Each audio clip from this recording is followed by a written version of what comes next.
Bien-aimé, écoute, chacun est esclave de ce qui triomphe dans sa vie. Bien-aimé, ce qui triomphe dans ta vie te fera faire des choses pour lesquelles tu n'es pas d'accord. Et lorsque tu fais ces choses, souvent tu es triste.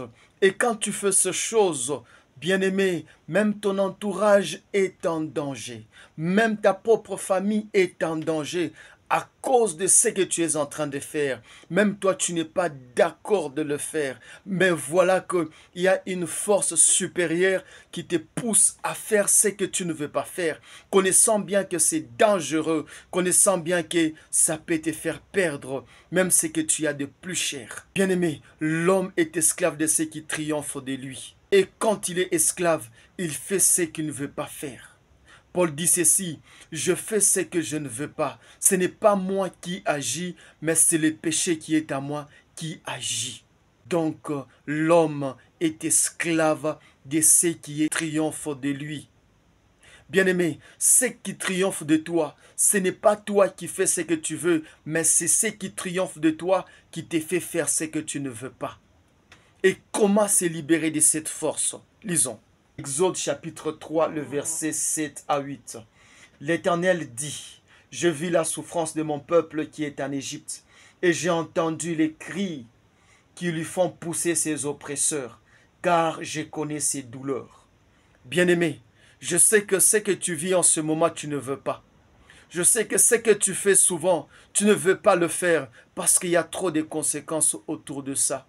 Il y a des conséquences directes, il y a des conséquences lointaines. Il y a des conséquences même dans ta propre famille.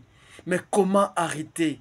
Tu le fais quand même s'il y a plusieurs conseils autour de toi. Même toi, tu te conseilles de ne pas faire, mais tu finis par le faire. Lorsque Israël était en esclavage en Égypte, la Bible dit ceci, on forçait Israël à faire ce qu'il ne voulait pas. On forçait Israël à travailler pendant toute la journée sans repos. C'est parce que l'oppresseur lui imposait ce qu'il devait faire. Ce n'est pas Israël qui a vaincu son oppresseur, mais c'est Dieu qui a vaincu l'oppresseur d'Israël. C'est Dieu qui va vaincre ce qui est en toi, mais ce n'est pas toi, parce que pour le moment, tu es encore esclave. C'est Dieu qui peut te libérer. Bien-aimé, lorsqu'Israël cherchait le chaume pour cuire les briques, Israël était en train de crier à Dieu. Lorsque Israël cuisait les briques avec du chaume, il était en train de crier à Dieu. Lorsqu'Israël était en train de construire en Égypte, le ville comme Python, comme Ramsès, Israël était en train de crier à Dieu afin que Dieu le sauve. Sous les actes d'esclavage qu'Israël était en train de crier à Dieu. Dieu, sauve-nous. Je suis en train de cuire le brique avec du chaume. Dieu, sauve-nous. Je suis en train de travailler sans repos. Dieu a entendu leurs prières. Il a dit, j'ai entendu vos cris et je descends vers vous. C'est pourquoi Dieu envoya Moïse pour aller délivrer les enfants d'Israël. Bien-aimé, la force, le pouvoir contre ton oppresseur, c'est de crier à Dieu pendant que l'oppresseur est en train de t'oppresser. Si Israël était en train de crier à Dieu pendant qu'il était dans l'esclavagisme, pendant qu'il cueillait du chaume, pendant qu'il cuissait les briques avec du chaume, pendant qu'il construisait des villes sans repos, Israël criait à Dieu.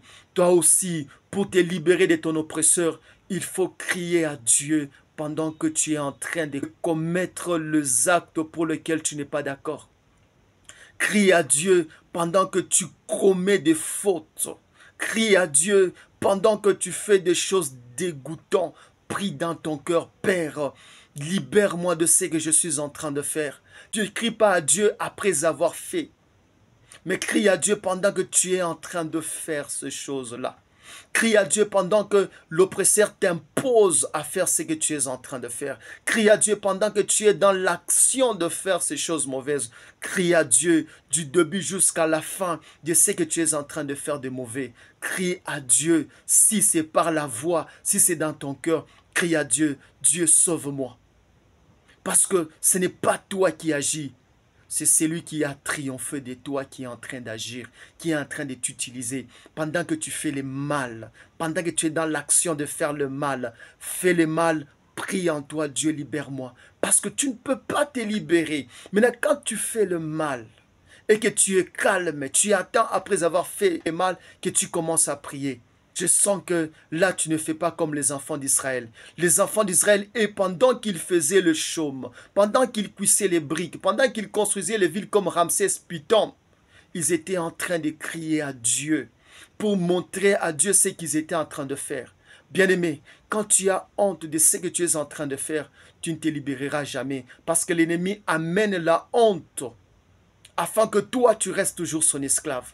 Bien-aimé, quels que soient les actes que tu es en train de faire, crie à Dieu pendant que tu fais ces actes-là. Parce que ce n'est pas toi qui agis, c'est l'ennemi qui t'impose. Israël a crié pendant qu'il faisait les travaux durs.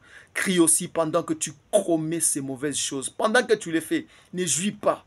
Crie pendant que tu jouis. Crie à Dieu, Dieu libère-moi, parce que ce n'est pas toi. Si c'était toi, tu n'allais pas mettre ta famille en péril. Vraiment, tu n'allais pas mettre ton travail en péril. Si c'était toi, tu n'allais pas accepter de détruire ton corps de la manière dont tu es en train de les détruire.